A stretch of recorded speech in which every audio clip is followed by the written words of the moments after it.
All right, coming up on this edition of Today's Verdict, a New York hospital has begun canceling appointments for gender-affirming care for those patients that are under the age of 19. Why is this happening? Is the new administration responsible? Next up, recent raids and deportations of undocumented immigrants are causing fear and confusion in our local neighborhoods. What you should know to protect yourself and your family. As you can see, we have much to get to, so stay tuned. Today's Verdict starts right now.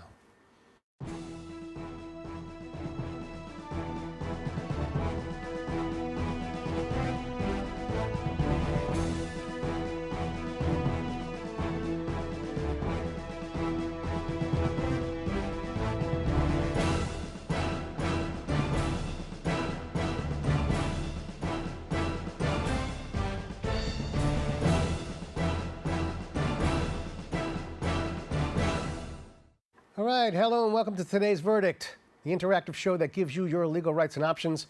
I'm your host and trial attorney, David Lesh. Well, Today's Verdict is always encouraging you to stay connected, so make sure to tweet me at David Lesh and hashtag Ask Today's Verdict if you have a question. And check us out at bronxnet.tv. Attorney General Letitia James has recently stated, and I quote, "The threat of losing federal funding is no legal justification for refusing to provide such services." This comes after NYU Langone began canceling gender-affirming care for individuals under the age of 19. Here to tell us more is Reginald Evans from Equality, New York, and you said I can call you Reggie, am I correct? That's correct. All right. So tell us a little about you. How did you get involved with the organization? Tell us a little bit about your history. So I'm originally from New Orleans. I've been in New York for a few years now, more than a few years. I got involved with the work because I believe that really these issues are human rights issues, and we sort of look at that from a queer lens. And so I think it's this desire to make sure that every New Yorker has the same rights, freedoms, privileges, and safety. Initially, I think my work began in the church because I think that, you know, one of the most influential and effective voices in the community is the church. And I had noticed that a lot of the homophobic rhetoric, the refusal to be more modern and progressive and plural in their thinking comes from a lot of misinterpretations and understanding of holy text. I know that well because I come from a very fundamentalist Christian background, and I know how incredibly dangerous misinterpretations of the... Was that difficult for you, coming from a family that seemed to value those types of religious beliefs? And Oh, certainly. How could it not be? I mean, you know, I think at times there was sort of this fear that my parents were making a choice between loving their child or loving God. And I think through a lot of prayer, counseling, and understanding, you realize, you know, and even in Scripture it says, how can you say you love God who you've never seen nor heard, but hate your brother who you see every day? So I think that was sort of the groundwork for the understanding to empathy, love, and realizing that I'm still your son, right, that I have a different biology, a different interest, sexually and otherwise, but I'm still here. Well, let me ask you a question. Are things change? I mean, hopefully that's the way things were. Are things now changing with the new administration? Is there a different perception in terms of gender affirming? No, I don't. I think that we're in a space now where we're seeing a lot of cruel, indifferent, and really capricious policies coming from the White House.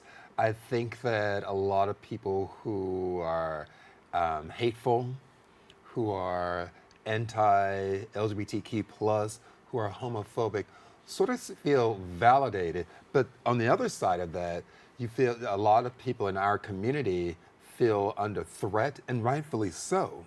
They feel unsafe, and they feel like, you know, there's a sort of a target on their backs.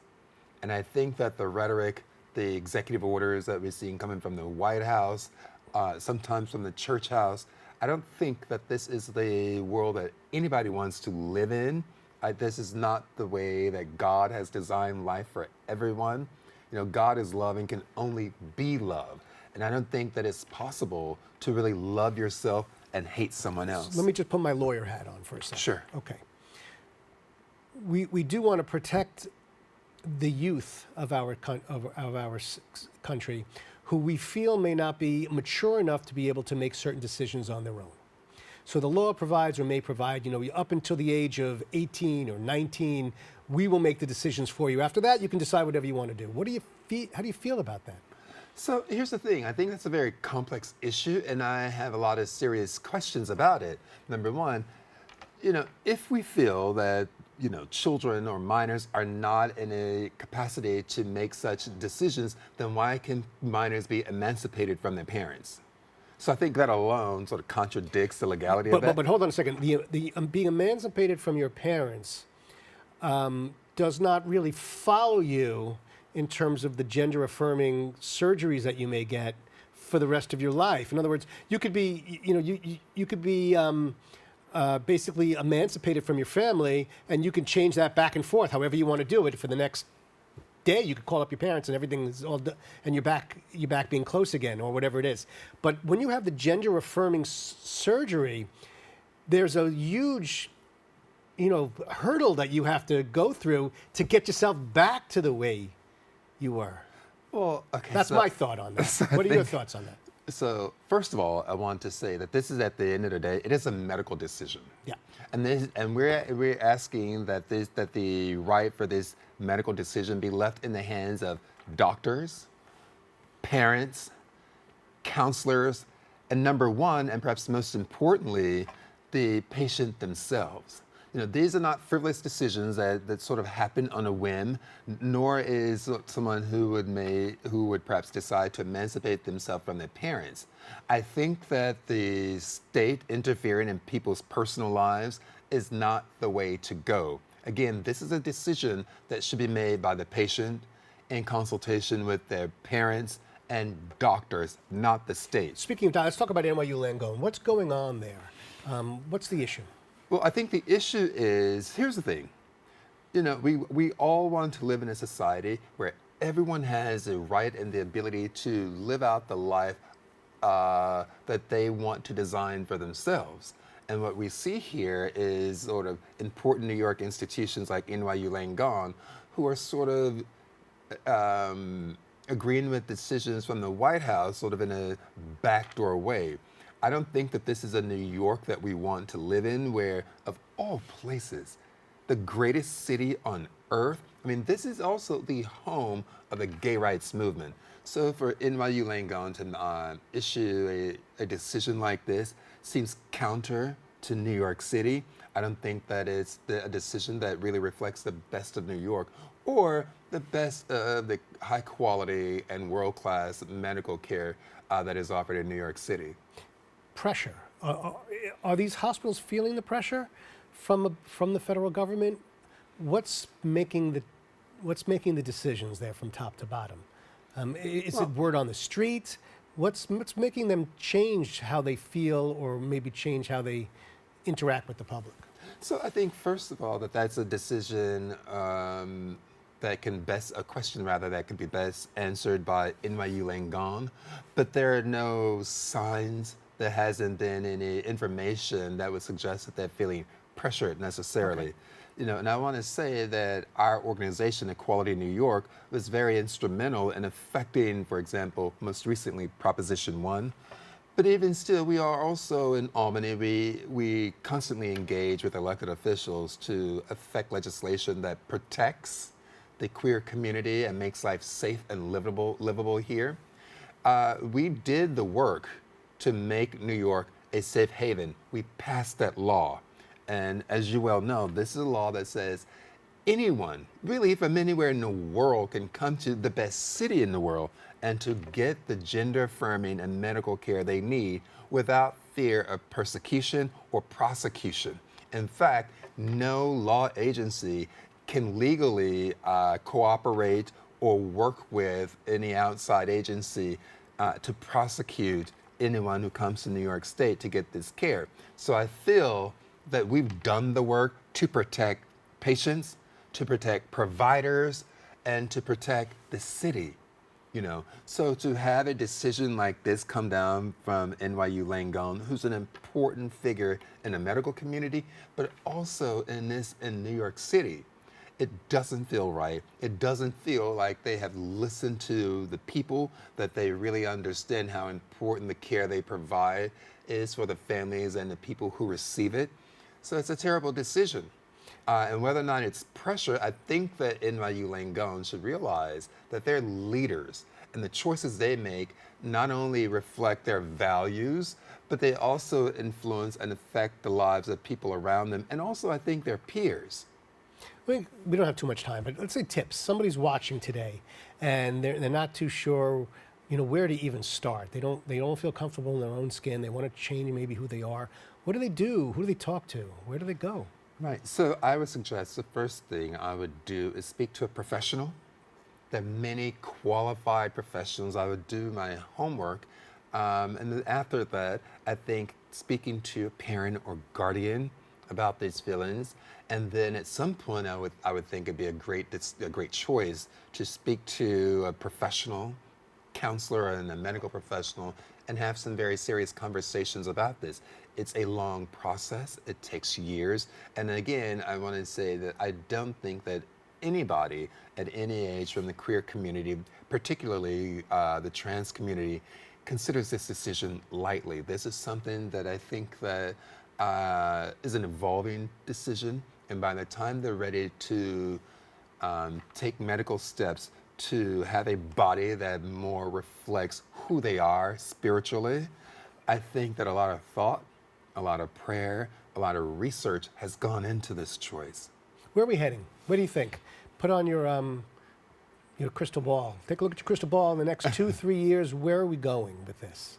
I think, in general, it's hard to say, but I think that based on what I know and love about the human spirit, and I think some of the best of the human spirit is right here in New York City, I think we're going to continue to fight this.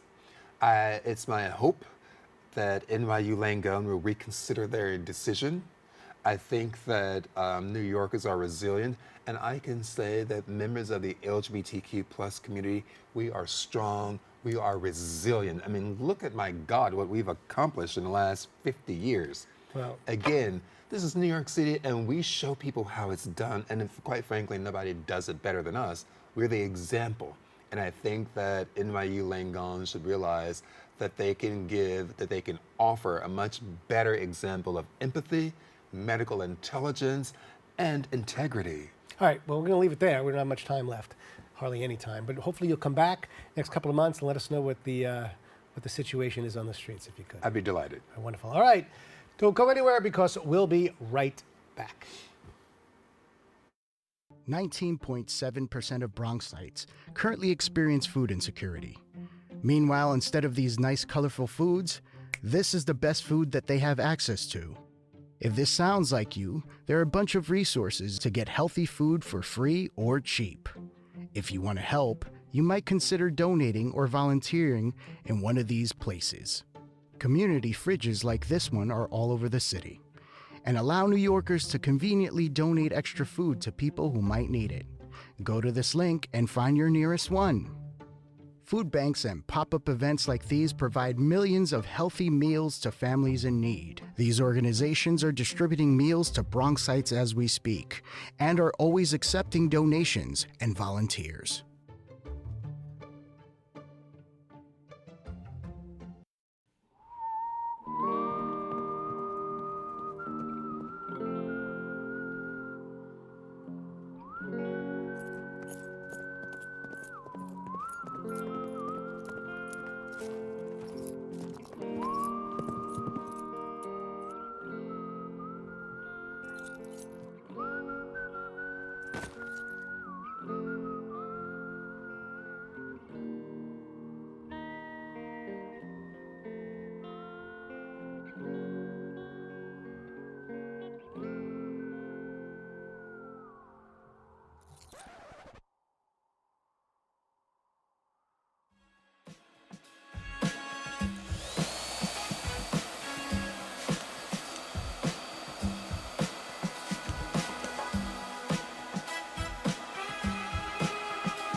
All right, fear and confusion is the reaction throughout our immigrant community.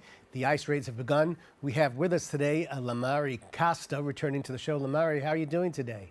I'm doing great. Thank you for having me back. It's our pleasure. We love having you. What's the word on the street? What's people afraid? Are people scared? Are people happy?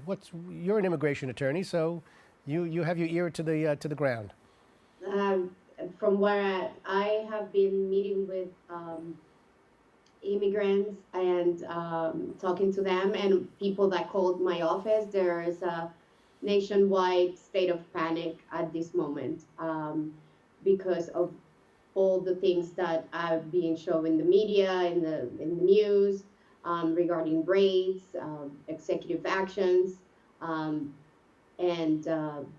the ever narrative of mass deportation of everybody that is here undocumented. Let me ask you a question. Did you see this coming at all? You've been practicing immigration law for a long time. And I know you've been doing everything from H-1 visas to green cards.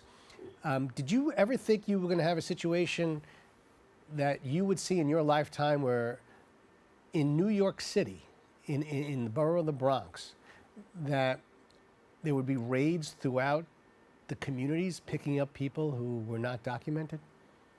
To tell you the truth, this is not the first time it happens. I think this is the first time that it has been done so publicly, and a lot of media attention has been given to them. But it has happened before. The law has not changed in that sense. A person that is here without immigration status could be picked up by the authorities and detained. The law has been expanded this time in the sense that if a person has been here for less than 2 years, could be actually put in expedite removal proceedings instead of seeing a judge. That has expanded, but the law that says that somebody could be picked up and detained because they don't have immigration status, that has not changed. All right, so let's say somebody's on the street and they're approached by an ICE agent. And the first thing the ICE agent says is, are you such and such, your name, or whoever you are?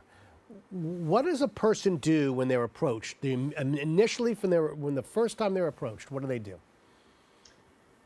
So it actually also depends where you find yourself. If you are actually on the street, obviously be respectful. You could say to the officer, I would like to remain silent. And you can also ask them, am I under arrest? And if they say no, you can ask them politely, am I afraid? Am I free to go? And you don't have to answer any questions regarding your immigration status or how you came into this country or what is your nationality. You can refuse to answer and say that you would like to remain silent and that you would like to speak to an attorney.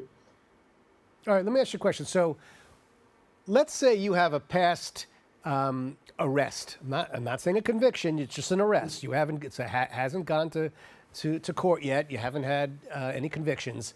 How worried should you be that you were just merely arrested in terms of being picked up and deported? Well, that's a very good question because and this is not an act or an executive order passed by this current administration. It is something that happened to have passed this year, which is an act which says that if anybody has been arrested for robbery, burglary, theft, even shoplifting, you can actually be arrested and detained and be subject to mandatory detention. So this is a big change in immigration law because this really has never happened before where you, without an actual charge, you just had to be arrested. So no conviction, it could have been dismissed, you could be subject to this. And I think if you have any criminal history, even an arrest, you should be contacted an immigration attorney to discuss what is your vulnerability, your risk, so that you can be better prepared. Well, that's very important, actually. What would you say your vulnerability or your risk is? Does it depend on what you were arrested for? Does it depend what country you're from? Does it depend what you do for a living? How would you rate the vulnerability based on someone who comes and sees you? Well, immigration law it's very complex, and every crime and could have a different outcome depending on the jurisdiction that you are, what your sentence was, how long ago was the arrest. What it's important to know is that for immigration, usually it doesn't matter how long ago it was, you still have to disclose it, and it may have consequences forever, for you. So it's very important that you discuss this with somebody that it's an expert in this matter, that knows that can analyze for you the consequences of your criminal history. Let's say you're undocumented, but you have an arrest in your background. Would you recommend to that person who you're talking to that they actually volunteer themselves to ICE, or do you recommend that they try and get the arrest off their record or something? How do you approach someone who comes to you who is vulnerable? How do you advise them? Right. So first, we will analyze to see if they qualify for any kind of relief under the immigration law. If their arrest record or their criminal conviction record does not allow them, or it makes it very difficult for them to legalize their status, we advise that they go to a criminal defense attorney, to see if there's a possibility of post-conviction relief. So to analyze if there was a mistake in your case, that the case could be reopened and that conviction be set aside, and then they can come back and see if we can go forward with the immigration case. I'm not even sure I can ask this question, but I'm going to ask it anyway. Are there places you can go that you're safer than other places? In other words, are there places you have to watch out for, and you shouldn't be loitering in that area where there would be ICE agents? Where are you the most vulnerable? Courthouses, schools? Well, this administration said that pretty much no place is safe, in the sense that there are instructions that they could go arrest somebody near a school, near the courts. Obviously, and the instructions said you use common sense, right? And so your house is a place where you are safe, because you have constitutional rights where somebody cannot come into your house without your permission. So I think your house is one of the safest place. Apparently, schools are not, at least the vicinity of a school is not longer a place where you are completely safe. In the past, schools and churches, at least the vicinity of it, were places where ICE would not touch or would not come in, but that doesn't seem to be the practice anymore. Once they see you and you take the steps to now document them, whatever the initial filing might be, does that protect them? Good question. So again, the law is very clear. If you're here undocumented, if you're here with no immigration status, you could be picked up and detained. Now, it could be that if you have a case pending, they will leave you alone, but it's still too early to know. We have not heard from the people that have been part of this arrest. But I do recommend to anybody that has a case pending, carry the receipt with you, carry your approval notice with you. And when I mean approval notice, sometimes to get immigration status, there's a couple of steps. So maybe they got their first step approved, and maybe that doesn't give them status, but at least it shows an ICE officer that you are in the process of legalizing your immigration status. That's just great advice. It's just the effort. Sometimes the ICE agents would probably want to see the effort that you've taken to become a U.S. citizen and to let everybody know you're on our radar, and you can take these papers that you've either filed or you were going to file, and you fold them up and you put them in your wallet or wherever it is, and you make sure you always have that with you. I mean, it sounds a little bit, like you have papers. You have to show your papers. Back in the early 40s, you had to do that. In Germany and other places, you had to show your papers. Our country's not based on that. On that fear. Basically, we allow you to be able to roam freely, and unless there's probable cause, you don't have to tell anybody who you are. But in this situation, I would think it would be advisable that they have these papers with them wherever they go, so they can always pull it out.